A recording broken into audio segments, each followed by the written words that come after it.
오늘은 두 번째 시간으로 오병이어의 기적을 이루는 삶의 비결에 대해서 말씀의 은혜를 나누겠습니다.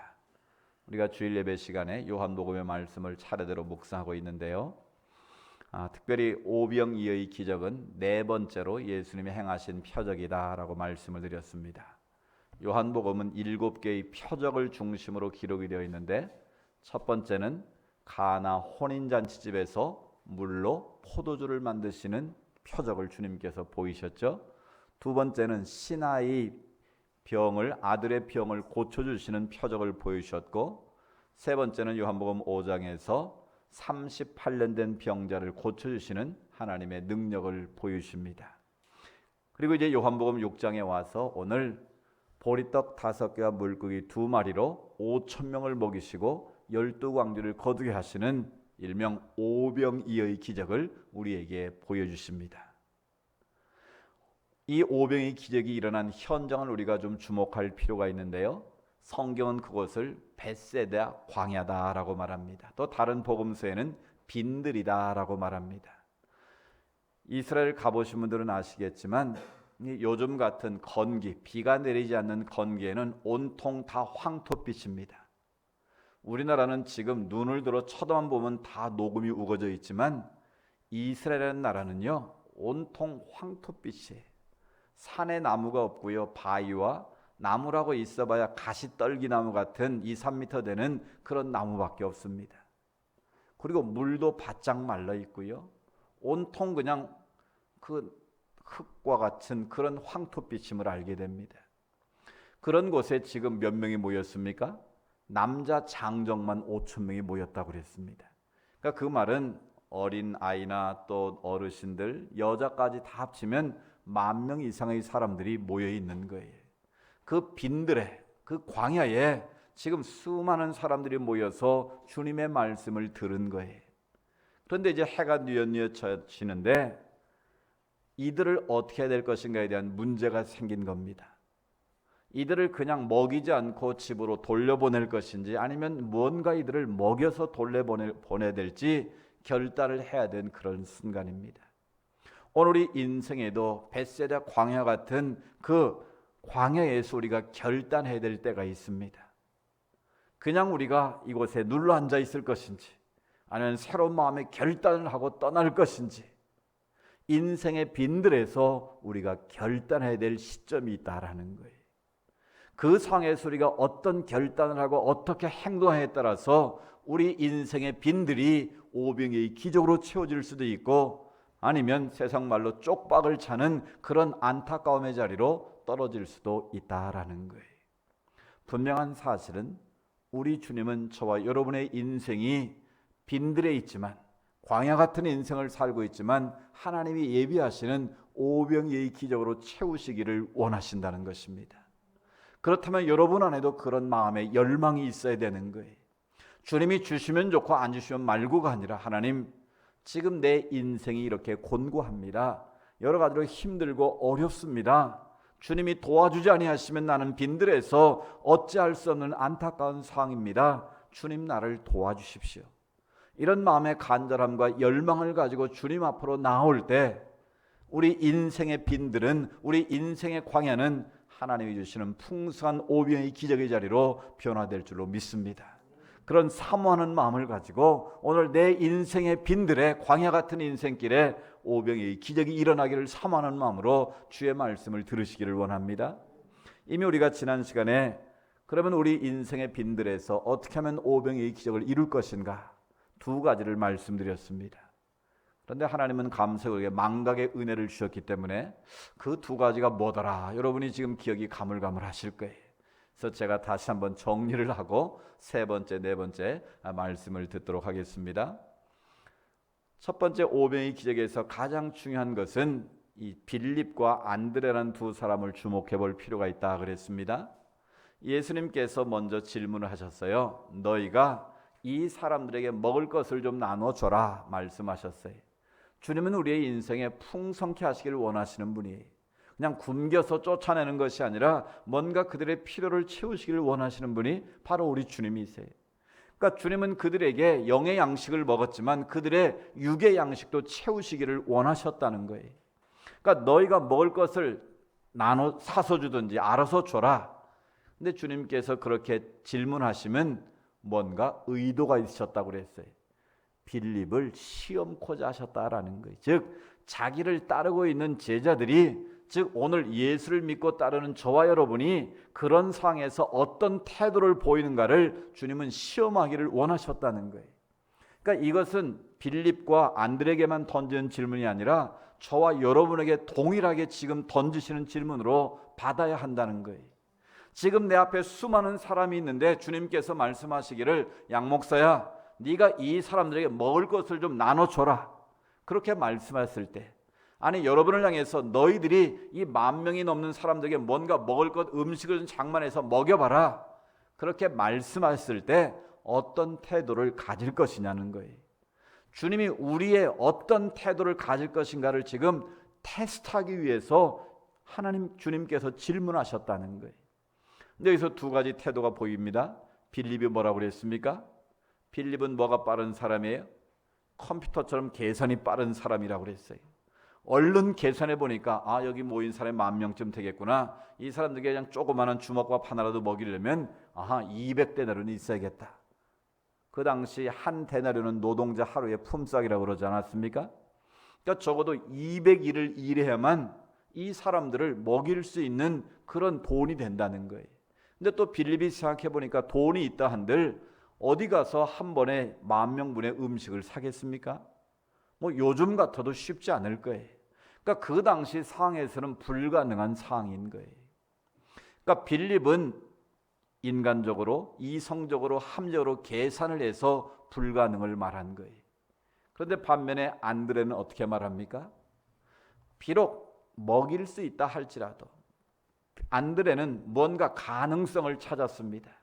주님이 먹이라고 그러니까 군정소에 들어가서 너희가 뭔가 좀 먹을 게 있느냐 찾았다는 거죠. 찾아보니 어린 소년이 보리떡 5개, 물고기 2마리를 도시락으로 싸왔다는 걸 알게 됩니다. 그래서 그걸 가지고 와서, 주님, 여기 보리떡 5개, 물고기 2마리가 있는데 이것으로 어떻게 먹일 수 있겠습니까? 안드레도 확실한 믿음은 갖지 못했지만 그래도 그는 가능성을 찾는 믿음의 태도를 보이고 있다는 거예요.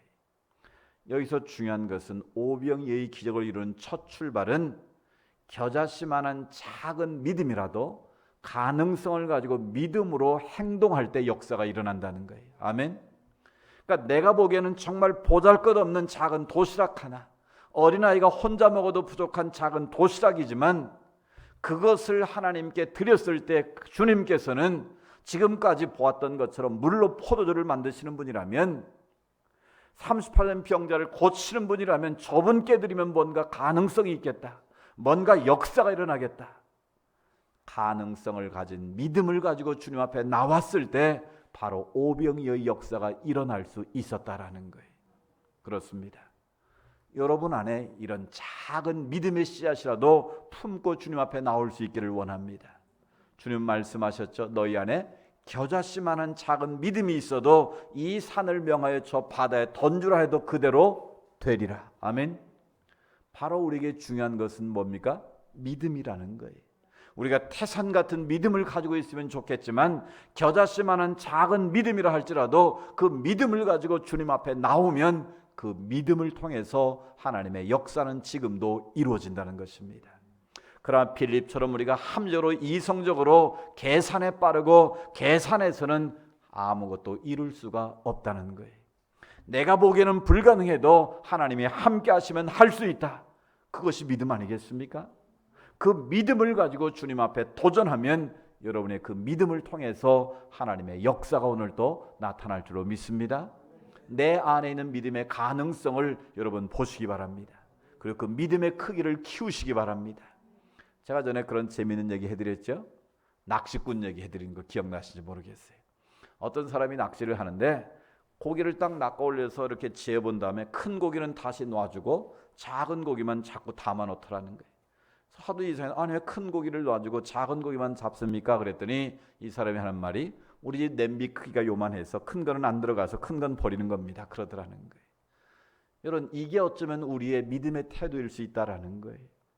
주님은 큰 믿음의 사람으로 우리가 주님 앞에 나오기를 원하시는데 내가 할 수 없으면 주님도 할 수 없는 것처럼 착각할 때가 많다는 거예요. 그건 믿음이 아니라 상식이라는 거예요. 그런데 너무나 많은 사람들이 상식으로 예수를 믿으려고 한다라는 거예요. 그래서 하나님은 아브라함의 믿음을 축복하신 이유가 바로 거기 있는 거예요. 로마서 4장에 아브라함의 믿음을 어떻게 표현합니까? 적어도 아브라함 믿는 하나님은 죽은 자도 살리시는 하나님, 없는 것을 있는 것처럼 부르시는 하나님을 그는 믿었다는 거예요. 자기 몸이 죽은 거 알고 사라의 태가 끊어진 것 알았지만 주님이 내가 너에게 아들을 주겠다는 그 약속의 말씀을 붙잡고 그 믿음이 약해지지 않고 끝까지 믿었다는 거예요. 그 믿음이 아브라함을 믿음의 조상 되게 한 것입니다. 그를 열국의 아비가 되고 복의 근원이 되게 하시는 하나님의 축복의 통로가 되게 하신 거예요. 여러분 믿음의 크기를 키우시기 바랍니다. 내 안에 작은 믿음이라 할지라도 주님이 나를 들어 쓰시면 나를 통해 하나님의 역사가 오늘도 이루어진다. 나를 통해 오병의 기적이 나타난다. 그 믿음 가지고 믿음으로 도전하시기 바랍니다. 그 믿음이 여러분의 삶을 변화시키는 놀라운 능력이 될 줄로 믿습니다. 두 번째로 오병의 기적을 이루는 믿음이 뭡니까? 바로 작은 것일지라도 주님이 필요할 때 그것을 주님 위에 드릴 때 오병이어의 역사가 나타나는 것입니다. 내가 보기에는 정말 아무것도 아닌 그것이지만 그것이 주님이 필요로 할 때, 주님이 원하실 때에 주님 내가 여기 있습니다. 이것을 주님에 올려드립니다. 주님 받아주십시오라고 헌신할 때 하나님은 그것을 통해서 역사를 이루신다는 거예요. 주님은 없는 것을 우리에게 요구하지 않습니다. 지금 여러분에게 남겨진 바로 그것을 주님 위에 드리기를 원하신다는 거예요. 그게 무엇이든지 간에 주님이 필요로 하는 것이라면 그것이 주님을 위해 드려지기만 하면, 주님의 손에 들려지기만 하면 주님은 바로 그것을 통해서 하나님의 역사를 이루시는 거예요. 여러분 모세의 손에 댔던 그 지팡이가 아무것도 아닙니다. 양이나 몰고 다니는 그런 보잘것없는 막대기에 불과했지만 너는 그 막대기를 들고 나가서 내 역사를 이루라고 말씀하십니다. 모세가 처음에는 변명하고 뒤로 뺐지만 결국은 하나님의 말씀에 순종함으로 막대기를 들고 나가지 않습니까? 그 보잘것없는 지팡이가 주님의 능력의 손에 들려질 때에 홍해를 향해서 내어밀면 홍해가 갈라지는 역사가 임한 줄로 믿습니다. 그 막대기를 물에 던지면 쓴물이 단물로 바뀐 줄로 믿습니다. 그 물로 반석을 치면 그 지팡이로 치는 순간 생수가 터진 줄로 믿습니다. 그렇습니다. 우리는 비록 보잘것없고 작은 모습이지만 내가 주님의 손에 들려지기만 하면, 여러분이 드린 그 헌신이 주님의 능력의 장류에 붙잡히기만 하면 바로 그것을 통해서 오늘 여러분의 인생에도 오병의 기적이 나타날 줄로 믿습니다. 오늘 세 번째 오병의 기적을 이룬 비결은 바로 감사를 넘치게 할 때, 감사가 있게 될 때 오병이어의 역사가 우리 인생 가운데 나타난다는 것입니다. 예수님께서는 안드레가 가져온 보리떡 5개, 물고기 2마리를 가지고 먼저 하신 일이 무엇입니까? 그냥 그것을 나눠주지 않으셨습니다. 먼저 그것을 손으로 드시고 그것을 가지고 하나님 앞에 축사를 하셨다 말씀하십니다. 축사했다는 것은 축복의 기도를 했다라는 거예요. 감사의 기도를 하나님 앞에 올려드렸다라는 겁니다. 만약 여러분이 주님이라면 그 물고기 5마리, 보리떡 5개, 물고기 2마리를 가지고 어떤 기도를 드리셨겠습니까? 하나님, 이 수많은 사람들이 지금 먹지 못해 줄여 있습니다. 그러나 작은 아이가 자기가 먹기 위해 싸운 이 도시락 하나를 하나님의 손에 올려드렸습니다. 하나님, 이 감사를 기뻐 받으시고 이 여기에 하나님께서 복을 내리셔서 이곳에 있는 모든 사람들이 배불리 먹고 마실 수 있도록 하나님 도와달라고 하나님 앞에 그런 감사의 기도를 올리지 않았겠습니까? 바로 그 주님의 감사의 기도를 드리고 난 이후에 그것을 나눠줬을 때에 5,000명이 먹고도 12광주를 거두게 하시는 하나님의 놀라운 능력이 임했다는 것입니다. 그렇습니다. 감사는 우리 삶에 기적을 일으키는 놀라운 촉매와 같은 것임을 믿으시기 바랍니다. 우리 신앙생활은 둘 중에 하나입니다. 감사의 신앙생활 아니면 원망과 불평의 신앙생활을 할 수 있습니다. 똑같은 상황에서도 감사하는 사람이 있고 원망, 불평하는 사람이 있습니다. 중요한 것은 우리의 믿음의 태도가 중요하다는 거예요. 어떤 상황에 있든지 간에 우리 그리스도인들은 감사하는 태도를 가져야 될 줄로 믿습니다. 감사는 우리 인생을 플러스로 만드는 놀라운 축복의 자리로 이끌어가는 겁니다.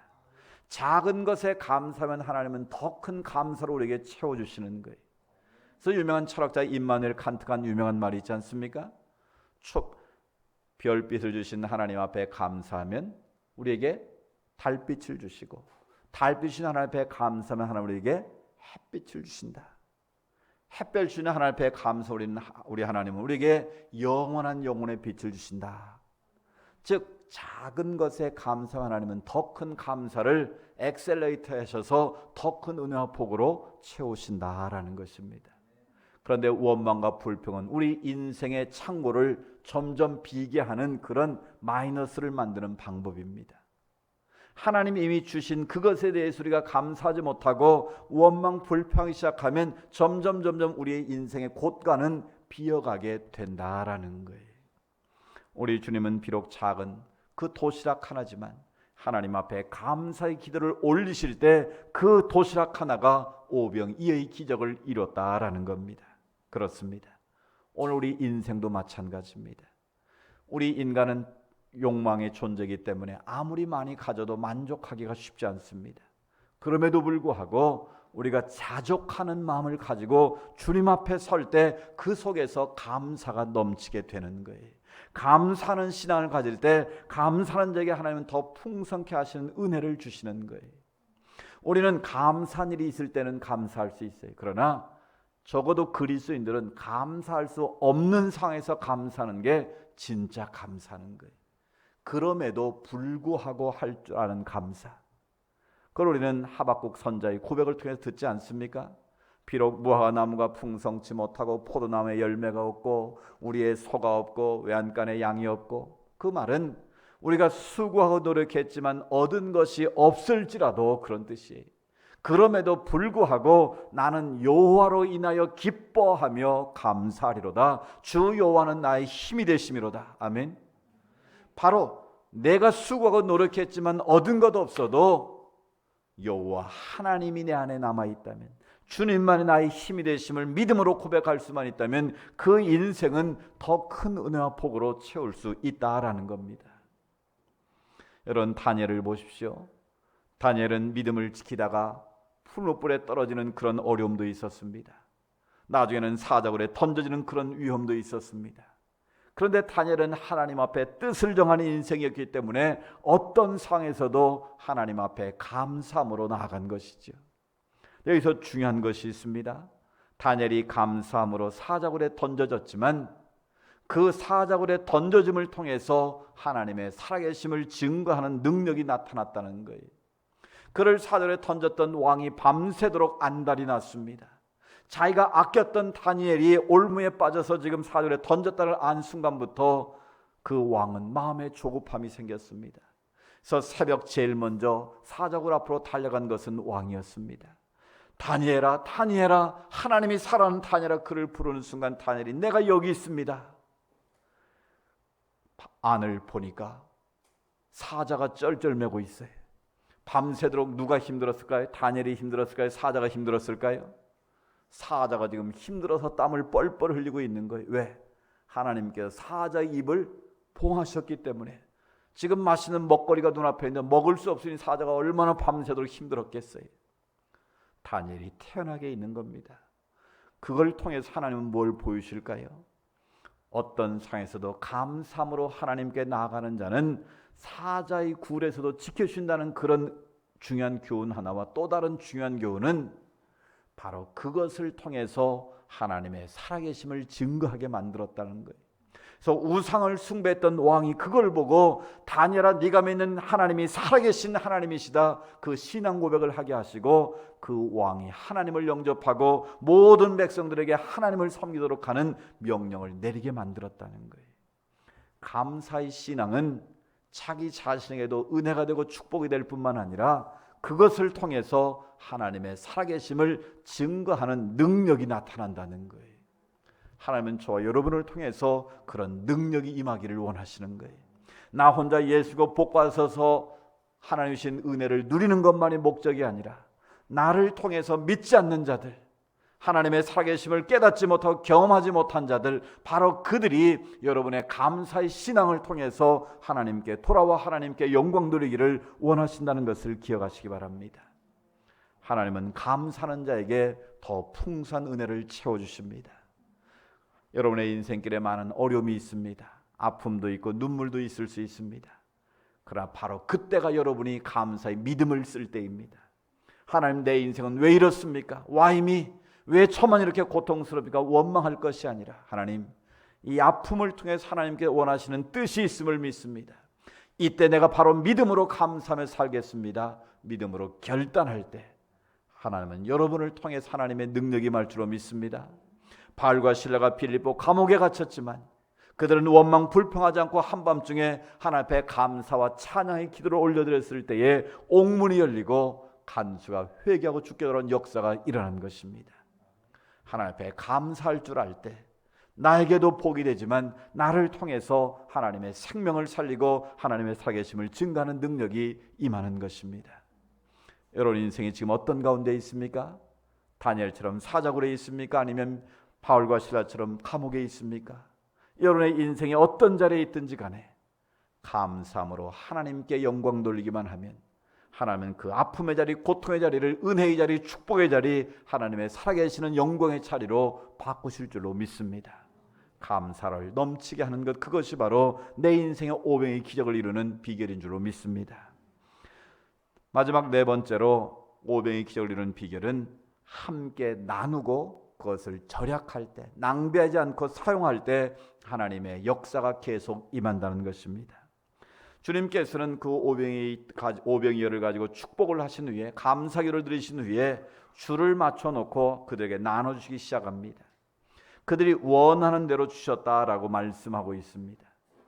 만약 그것을 제자들만 또 몇 사람에게만 먹기 위해서 그걸 쌓아두었다면 그것은 썩고 말았을 겁니다. 그런데 주님은 그 모든 사람들에게 나누기를 원하셨다는 거예요. 그래서 그 한 사람 한 사람에게 그 오병이어를 나눴을 때 계속해서 끊이지 않는 그런 기적이 그들 가운데 나타났다는 것입니다. 하나님은 오늘 우리를 통해서도 그런 오병의 기적을 삶을 살기를 원하십니다. 그 비결이 무엇일까요? 내게 없는 것이 아니라 이미 내게 주어진 그것, 내게 남긴 바로 그것을 누군가 필요한 자들에게 나눌 때 바로 그것을 통해서 하나님의 역사가 이루어지고 있다라는 거예요. 그래서 누가복음 6장 38절에 주님은 말씀하십니다. 우리 앞에 화면 보고 한번 읽어보실까요? 중요한 말씀이죠. 시작. 주라, 그리하면 너에게 줄 것이니 곧 후이되어 너희가 헤아리는 그 헤아림으로 너희도 헤아림을 도로 받을 것이니라. 아멘. 이 성경은 주님께 우리에게 주신 두 가지 중요한 명령인데요. 하나는 가라는 명령이, 교회 안에 머물지 말고 세상을 향해서 너희가 복음을 들고 가라는 거예요. 가서 제자를 삼고 그들에게 하나님 나라를 이루어가라는 거예요. 두 번째 명령은 뭘까요? 바로 주라는 거예요. 내가 너에게 준 모든 것들을 너만을 위해서 쌓아놓지 말고 필요한 자들과 함께 나누어 주라는 거예요. 이 주라는 명령은 주님께서 구약에서도 끊임없이 우리에게 하신 말씀이고 예수님께서도 주라, 베풀어 주라 말씀하시는 거예요. 이 산상수훈에서 황금률, 신약 성경에서 가장 황금과 같은 한 구절을 뽑으라면 어디라고요? 마태복음 7장 12절 말씀. 마태복음 7장 12절을 가리켜서 우리가 골든 룰, 황금률이라고 말씀하는 거예요. 그 예수님의 결론, 산상수훈의 결론으로 하신 말씀이 바로 이 말씀인 거예요. 너희가 누구에게든지 대접을 받고자 하는 대로 너희가 먼저 남을 대접하라. 이것이 율법이요 선지자니라. 아멘. 즉 예수님의 말씀의 산상수훈의 핵심은 바로 이거예요. 주라는 거예요.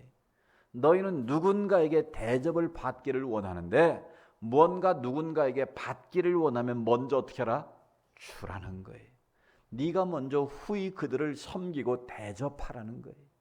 그럴 때 하나님께서 너희가 헤아리는 그 헤아림으로 너에게 도로 안겨주신다는 거예요.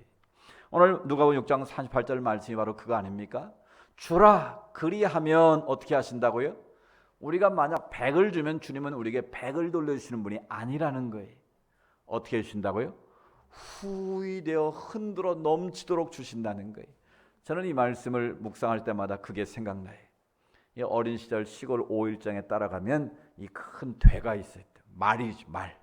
작은 대바위 큰 말이 있는데 그 말로 이 쌀을 살 때 보면 그걸 알 수 있어요. 그 아버님이 한번 그러시다고요. 야, 잘 봐라. 저 쌀 주인이 어떻게 저 말을 쌀을 타냐에 따라서 한 대박이 더 올 수도 있고 덜 올 수도 있다는 거예요. 근데 보니까요, 이 모르는 사람은 쌀을 담을 때 어떻게 하는 줄 아세요? 손을 딱 집어넣더니 손을 넣고 그에다 막 하면 손을 막 들어 올리는 거예요. 그런 쌀이 어떻게 될까요? 이 보기에는 많이 담기는 것 같은데 이게 안 담기는 거예요. 그리고 그 위를 싹 깎아버리더라고요. 그러면 그게 한 대박이 덜 들어간대. 근데 아버님이 가니까 이제 아는 사람이니까 어떻게 담아요? 손을 안 넣고 그냥 팍팍 담으면서 마지막에 가서 어떻게 한번 흔들더라고. 이렇게 흔들면 그 공간에 뭐가 더 들어가요? 쌀이 더 들어가잖아요. 그러면 한 대박이 더 들어간다는 거예요. 그러니까 우리 주님은 어떻게 하시는 분이에요? 인색하게 깎아서 주시는 분이 아니고 흔들어서 넘치도록 부어주시는 것이 하나님의 은혜라는 거예요. 어떻게 할 때? 줄 때. 내가 너에게 준 그 하나님의 은혜와 복을 너만을 쌓아두지 않고 필요한 사람들에게 나누어 줄 때 내가 너에게 흔들어대어 넘치도록 너에게 어떻게 한다? 도로 안겨주리라. 아멘. 이 도로 안겨주신다는 거예요.